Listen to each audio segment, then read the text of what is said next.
ꯑꯍꯥꯟꯕꯃꯛꯇꯗ ꯄꯨꯝꯅꯃꯛꯄꯨ ꯄꯥꯟꯊꯣꯏꯕꯅ ꯈꯨꯔꯨꯝꯖꯔꯤ ngasi ꯃꯌꯥꯝꯒꯤ ꯃꯐꯝꯗ ꯈꯨꯗꯣꯜ ꯇꯝꯖꯒꯗꯧꯔꯤꯕ ꯚꯤꯗꯤꯑꯣꯁꯤ Ehool episode 6 The Survivor ꯍꯥꯏꯔꯤꯕ ꯚꯤꯗꯤꯑꯣꯗꯨꯅꯤ ꯑꯗꯣ ꯃꯌꯥꯝ ꯚꯤꯗꯤꯑꯣꯁꯦ ꯑꯩꯅ ꯍꯟꯖꯟ ꯍꯟꯖꯟꯁꯨ ꯍꯥꯏꯖꯕ ꯃꯇꯦꯛ ꯃꯇꯦꯛ ꯀꯛꯑꯒ ꯁꯦꯝꯖꯕ ꯚꯤꯗꯤꯑꯣꯅꯤ ꯑꯣꯔꯤꯖꯤꯅꯦꯜ ꯚꯤꯗꯤꯑꯣꯗꯣ 30 minutesꯀꯤ ꯑꯣꯏꯕꯅ ꯄꯨꯟꯅ ꯔꯤꯚ꯭ꯌꯨ ꯇꯧꯕꯗꯤ ꯌꯥꯔꯣꯏꯗꯕ ꯑꯗꯨꯒꯤ ꯃꯇꯠ ꯃꯇꯠ ꯀꯛꯊꯠꯂꯒ ꯑꯩꯅ ꯁꯦꯝꯖꯕꯅꯦ ꯑꯗꯣ ꯁꯤꯗ ꯋꯥꯔꯤ ꯁꯝꯅꯗꯕ ꯌꯥꯎꯔꯝꯃꯁꯨ original description original video link description da hapcharamge aduda changaga yengbiyo ado ngasigidi video se kamain tawge habado mayam puning nese bai bai di palakanu delule nang ma tilo ay jidlo mamangi makha direct ne hore iji amai hini ai tina mo khani to bu ganung da to ta do tap thau hai mal mai bangba penyuni nang bongo dari kera hilena mais mi istri to isu asan raido kitang khantong ne dai do bona presenting le ai charage ai gi naw no pi thui bi da la ga nang me hai se nang khang dro malang ba ai gi naw no pi na lang bu la ga hau ra ga poi ra ba di oi ra mo ja tong nu adu mai na akoi ki su ne imai pa ahal la man hai bam le ba hamun nei te hai ba tu di ne thambu hauji kan gi matam se yam chaw khala bani ko je ai di da se khang da bani aina thibigi mo thwai no ngaita no vai su le aduga ainga sisu magi da makta lepi ba duna yarabo hingba se sel chani ma se mipum khuding mak na khamna ra ba kham nang na lai tami bani na taw di du haye wai noi bu lai tam ba loira ga thabai khang taw na ba se le jarabo yam chumi noi gi da je na ina nu pi thui bi da hairam mi ba kham do ado ai koi su noi ga ngai se loi ba kya pam de na che da gi ni ra ga nga ra ga cha ra bani na mi na nang gi na thakta wa ngang ba ta che hojikti ase pin ngang ni sauni nga mani na yare ai se ta yin ta sane ba wai da yam ha re manang ba nang du pa re nang gi du shi ba da mi na respect da ni ai na khan ja ba da maru malang ba amadi chantu yam pai puchen su yam ti mabani ya sing manu shi ba da kanam tri ye pita ai gi wa mara thalai ba nang kana magi mamin kari ko malang ba ni ko oi je ai na ja ba di maru malang ga chantu bi ngi mushi na ba sa timbi gum ja ja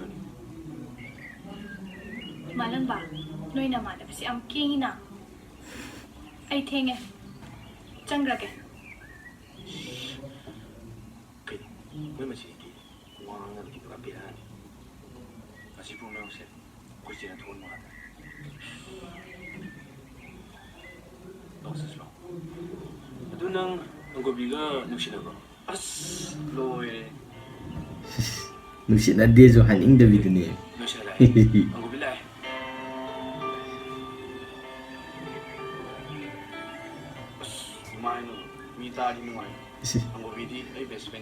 Pam di pam ni mai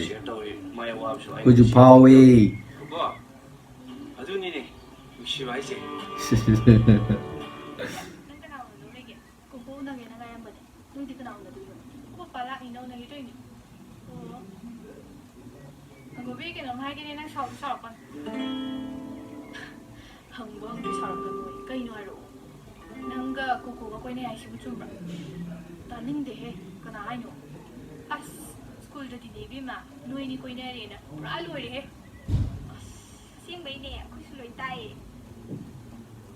adu mai ga hai de ta ki ko ga do amon thing jar ki ru noi bi ma da din ku ni ne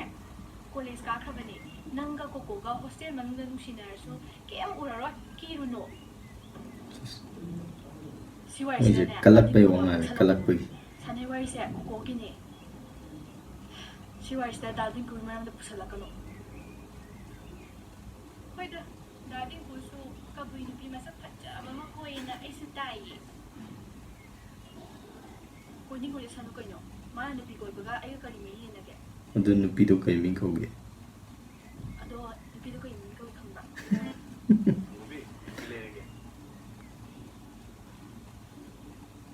ꯅꯨꯡꯁꯤꯅꯩꯅ ꯀꯣꯏꯁꯟ ꯁꯟꯗꯣꯛꯑꯦ ꯆꯨꯝꯕ꯭ꯔꯣ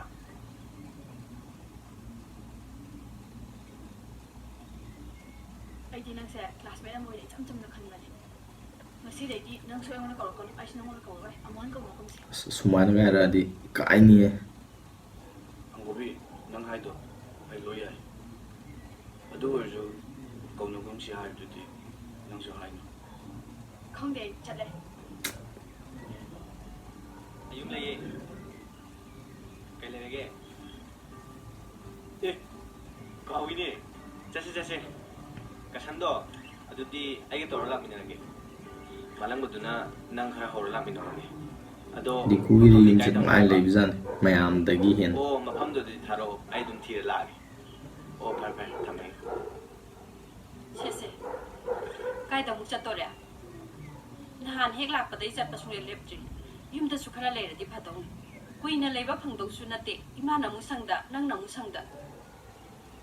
ꯀꯩꯝ ꯅꯠꯇꯦꯗ ꯏꯃꯥ ꯑꯩꯈꯣꯏ ꯏꯃꯥꯟꯅꯕ ꯑꯃꯒꯤ ꯕꯥꯔꯗꯦ ꯂꯩꯕ ꯑꯗꯨꯒꯤ ꯂꯨꯝꯗꯥꯏꯒ ꯍꯥꯏꯅꯔꯝꯃꯤ ꯑꯗꯨꯅꯤ 이마나 ꯈ꯭ꯋꯥꯏꯗꯒꯤ ꯌꯥꯅꯤꯡꯗ꯭ꯔꯤꯁꯦ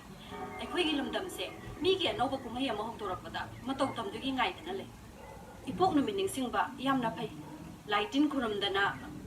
ꯑꯍꯥꯎ ꯑꯊꯨꯝ ꯆꯥꯃꯤꯟꯅꯕ ꯃꯗꯨꯗꯤ ꯀꯩꯁꯨ ꯀꯥꯏꯗꯦ ꯑꯗꯨꯗꯒꯤ ꯍꯦꯟꯗꯣꯛꯇꯅ ꯃꯌꯥꯏ ꯀꯥꯕ ꯅꯤꯁꯥ ꯆꯠꯁꯤꯟꯕ ꯑꯆꯧꯕ ꯑꯇꯥꯡꯕ ꯄꯣꯠ ꯄꯤꯅꯕ ꯃꯇꯝ ꯃꯥꯡꯍꯟꯕ ꯃꯗꯨꯅꯤ 이마ꯅ ꯌꯥꯅꯤꯡꯗ꯭ꯔꯤꯁꯦ 이마ꯅ ꯍꯥꯏꯁꯦ ꯆꯨꯝꯗ꯭ꯔꯣ ꯆꯨꯝꯃꯤ ꯈꯨꯝꯗꯤ ꯑꯝꯇ ꯑꯩꯈꯣꯏꯒꯤ ꯈꯨꯝꯗꯦ ꯆꯠꯅ ꯂꯣꯟꯆꯠꯇꯤ ꯅꯣꯡꯃꯒꯤ ꯃꯃꯤ ꯁꯨꯝ ꯁꯥꯝꯊꯔꯛꯑꯦ ꯏꯟꯈꯠꯂꯛꯂꯤꯕ ꯅꯍꯥꯟ ꯑꯩꯈꯣꯏꯅ ꯌꯣꯛꯈꯠꯇ꯭ꯔꯒꯗꯤ ꯅꯣꯡꯃꯒꯤ ꯃꯨꯠꯈꯤꯕ ꯍꯥꯏꯕꯁꯦ ꯃꯁꯥꯅ ꯇꯥꯕꯅꯤ 이마ꯅ ꯍꯥꯏꯔꯤꯁꯦ ꯅꯪ ꯌꯥꯅꯤꯡꯗꯕ꯭ꯔꯣ ꯅꯪ ꯍꯣꯔꯦꯟ ꯆꯠꯂꯁꯨꯅꯦ ꯊꯦꯡꯅ ꯍꯜꯂꯛꯄꯗꯤ ꯌꯥꯔꯣꯏꯀꯣ ꯍꯣꯏ ꯏꯃꯥ ꯑꯩꯈꯣꯏ ꯃꯥꯁꯤꯅ ꯍꯥꯏꯕ ꯑꯃ ꯀꯛꯅꯤꯡꯉꯥꯏ ꯑꯝꯇ ꯍꯦꯛ ꯌꯥꯎꯗꯕ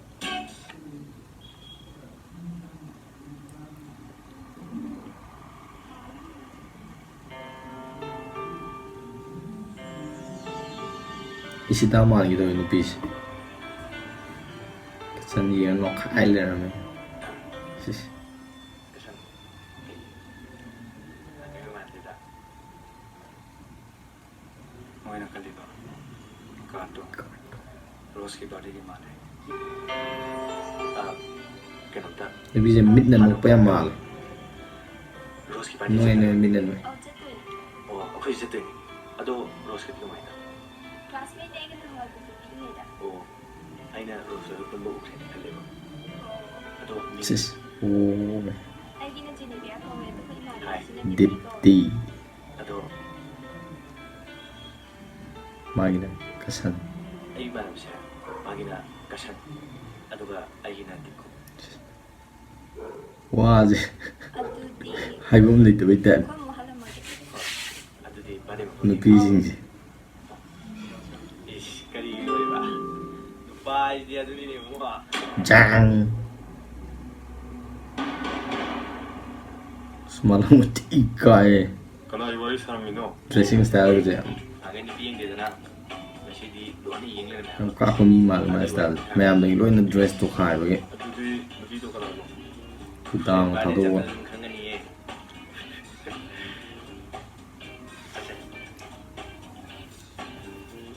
ꯂꯥꯛꯑꯣ ꯃꯔꯝꯕ ꯆꯠꯁꯦ ꯖꯥꯡ ꯖꯥꯡ ꯖꯟ ꯖꯟ ꯖꯟ ꯖꯟ ꯖꯥꯡ ꯊꯦꯡꯛ ꯌꯨ ꯒꯥꯔꯤ ꯆꯥꯝꯕ ꯌꯥꯎꯔꯦ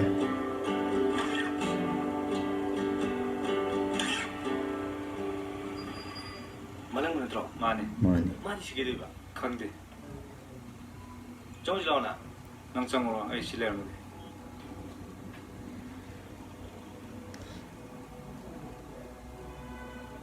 ꯃꯅꯪꯕ ꯀꯩꯅꯣ ꯇꯧꯔꯝꯃꯤꯁꯤꯅ ꯅꯍꯥꯟꯗꯩ ꯀꯣꯂꯦꯖ ꯂꯥꯛꯇꯦ ꯂꯩꯔꯒ ꯊꯥꯖꯗꯕ ꯊꯕꯛ ꯉꯥꯛꯇꯅꯤ ꯎꯔꯛꯇꯣꯏꯁꯤ ꯇꯤꯡꯀꯨ ꯍꯦ ꯃꯅꯪꯕ ꯅꯪꯅ ꯑꯩꯁꯦ ꯑꯁꯦꯡꯕ ꯃꯔꯨꯞꯅꯦꯅ ꯈꯜꯂꯕ ꯋꯥ ꯂꯣꯠꯀꯅꯣ ꯑꯁꯦꯡꯕꯗꯣ ꯍꯥꯏꯅꯁꯦ ꯅꯪ ꯉꯁꯤ ꯇꯧꯔꯝꯃꯤ ꯊꯕꯛꯁꯦ ꯑꯩ ꯌꯥꯅꯤꯡꯗꯦ ꯏꯃꯥꯒꯤ ꯍꯤꯗꯥꯛ ꯂꯩꯅꯕ ꯁꯦꯜ ꯂꯩꯇ꯭ꯔꯕ ꯃꯇꯝꯗꯗꯤ ꯑꯩꯅ ꯀꯣꯂꯦꯖ ꯀꯥꯏꯅ ꯁꯨꯝ ꯂꯩꯕꯗꯣ ꯌꯥꯔꯛꯇꯕꯩꯅꯤ ꯇꯤꯡꯀꯨ 이마 나도 그이노 하루 이마에 나도 그이노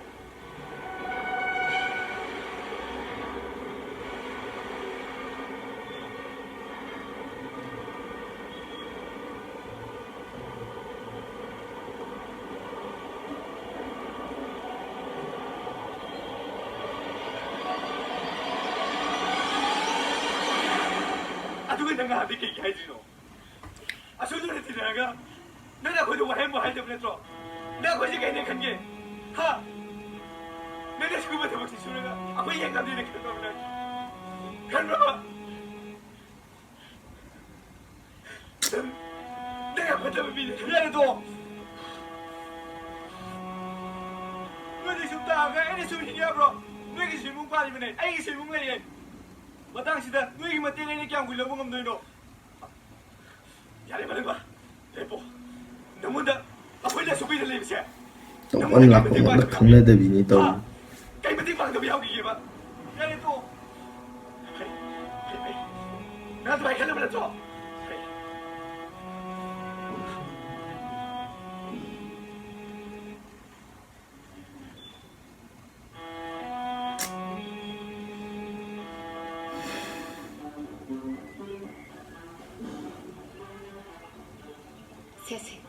Moi suti lối thô lộc bazan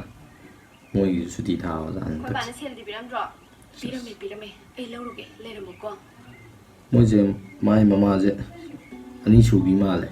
ani suba mama adugi ma kaya thoi bi da ma mama je na diam du to ma styles Sẽ để lên. Nơi bà bà tôi sợ anh nè đang chấp bên nằng nè bà ngân là lão anh hai cái bên là anh đi đâu mà sợ.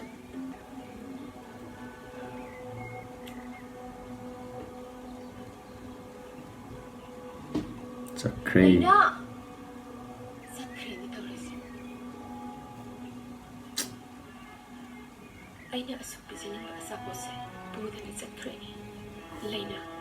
cái nào mà tâm đấy nằm tại đây luôn im hăng câu là cái gì sẽ mama jam pha ma anh chắc là cái này bị đi ra vào trong con đi qua câu rồi tới câu xa đi sao nó đi đó mà phải gì họ sự cả xin anh đi đâu ai gì mà nó xin nào mà mua cái hai cái xe khởi bà xin đi đâu qua anh lúc xin rồi kì ai này là nó xin cái gì nó ngã sự cả anh đi ba cái đi hai lúc kia cô Hey,你是真的弄的？他妈的，你该听就给你了，那现在自己怎么来着？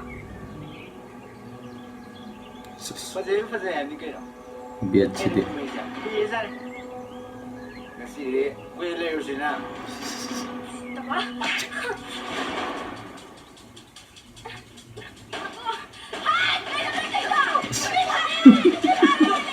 smell chili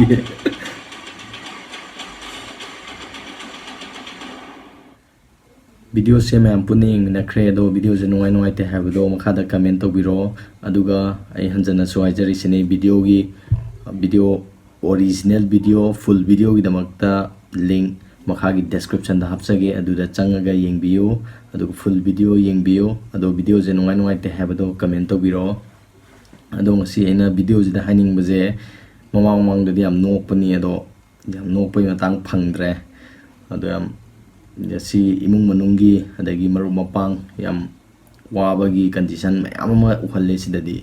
ado hojik phawda dingku gi side tagi di awab je kemta utre do kamai torom dino khangde mai side sima aduga nahangai adum heroni ani hatare heroni ani je keno lainaga keno ga angobi ga jamoni ja fera dum jing thina ga lakdo hojiki last scene gi fa ba du dagi mathangi episode tadi nungsina bagi mariama lerek to male ado mayam punna yeng minarse ado mathangi episode nga minarga mayam punning minase habse thamjaraga asigi di matang swaida video solution jari pumna maku panthoibana amukanna khurumjari